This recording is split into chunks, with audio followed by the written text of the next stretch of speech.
Bonjour chers amis, j'espère que vous vous portez tous bien. Quant à moi, je perds la forme. Bon, nous allons continuer aujourd'hui avec la notion de sous-espace vectoriel. Mais avant, pensez à me lâcher un pouce bleu pour m'encourager et à vous abonner pour ne pas manquer mes prochaines vidéos. En algèbre linéaire, un sous-espace vectoriel d'un espace vectoriel E est une partie non vide F de E, stable par combinaison linéaire. Cette stabilité s'exprime par la somme de deux vecteurs de E est dans E. Le produit d'un vecteur de E par un scalaire est dans E. Vous allez dire, d'où vient la notion de vecteur? En fait, les éléments de E sont appelés des vecteurs. Soit E est un espace vectoriel sur un corps K, une partie F de E est un sous-espace vectoriel de E si et seulement si. Voici la traduction mathématique de tout ce que je viens de dire de façon littéraire. E, F est un sous-espace vectoriel de E si et seulement si. Premièrement, F est inclus dans E. Donc F c'est une partie de E. F est non vide. Pour tout U et V pris dans F, la somme U plus V est dans F. Pour tout U pris dans F, lambda dans K, le produit lambda U est dans F. Les éléments de F sont appelés des vecteurs. Bon, l'exemple valant mieux que la leçon, nous allons passer immédiatement à une application. Exercice. On considère l'espace vectoriel R3, soit E, l'ensemble des éléments de R3 qui vérifie la condition 2x moins 3y plus 4z égale à 0, et F, l'ensemble des éléments de R3 qui vérifie la condition x moins 2y plus z plus 1 égale à 0. Question 1. Montrons que E est un sous-espace vectoriel de R3.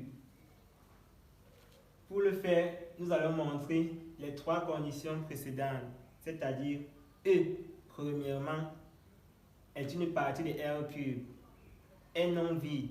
Deuxième condition, la somme de deux éléments de E est dans E. Troisième condition, le produit d'un élément de E par un scalaire lambda est dans E. Premier point, montrons que E est inclus dans R3. Nous avons E inclus dans R3 par définition de E. Quand nous remontons là, E c'est quoi? Ce sont les éléments de R3 qui vérifient une certaine condition. Donc pour être dans E, il faut d'abord être dans R3 avant que la condition soit vérifiée. C'est pour cela que nous disons ici E est inclus dans R3 par définition de E. Maintenant, il nous faut montrer que E est non vide. Comment montrer qu'un ensemble est non vide? Il revient juste à aller dans l'ensemble, ressortir un élément et le montrer. Voici cet élément. Si je parviens à trouver un élément qui appartient à E, alors E est non vide. Ce qu'il revient à faire donc ici, c'est de trouver un élément qui est dans E.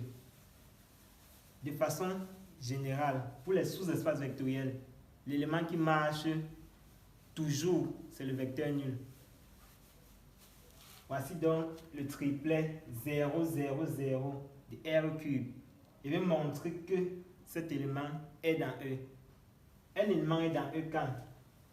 Si, premièrement, il est dans R3 et 2 fois son abscisse moins 3 fois son ordonnée plus 4 fois sa cote vaut 0. Je dois donc montrer ici que 2 fois l'abscisse de ce vecteur qui vaut 0 moins 3 fois son ordonnée plus 4 fois sa cote égale à 0. Nous avons 2 fois 0 moins 3 fois 0 plus 4 fois 0. Tout calcul fait, nous trouvons 0. Donc, le vecteur 0, 0, 0 appartient à E.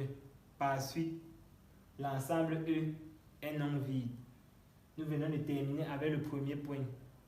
Deuxième point, soit U V, deux éléments de E, montrons que U plus V est dans E. Pour montrer ceci, il faut montrer deux points. Premièrement, U plus V s'écrit sous forme de triplet et l'abscisse de ce triplet, moins 3 fois son ordonnée. Autant pour moi, 2 fois l'abscisse, moins 3 fois son ordonnée, plus 4 fois sa côte, vaut 0. Nous avons pris U et V dans E. Nous allons donc traduire l'appartenance des vecteurs U et V à l'ensemble E. U et V sont dans E. Cela implique que U, premièrement, s'écrit sous forme de triplet X, Y, Z, tel que 2 fois X moins 3 fois Y plus 4 fois Z égale à 0. Et V s'écrit X', Y', Z', tel que 2 fois X' moins 3 fois Y' plus 4 fois Z' égale à 0. On a U plus V égale à X, Y, Z plus X', Y', Z'. Nous savons faire la somme des deux vecteurs. Il revient juste à sommer les abscisses entre elles, les ordonnées entre elles et les côtes entre elles.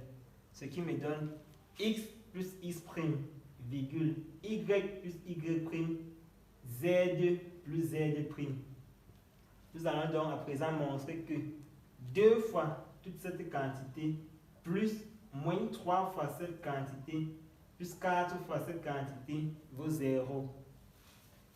On a 2 fois X plus X', moins 3 fois Y plus Y', plus 4 fois Z plus Z' égale à 2 fois X plus 2 fois X', moins 3 fois Y, moins 3 fois Y', plus 4 fois Z, plus 4 Z'.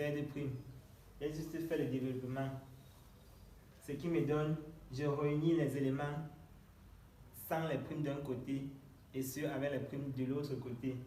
2x moins 3y plus 4z. Je mets dans cette parenthèse.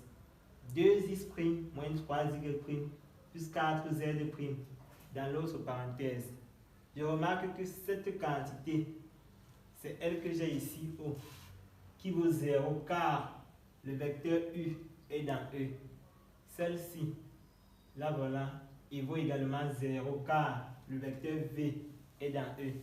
J'aurai donc 0 plus 0 qui vaut 0.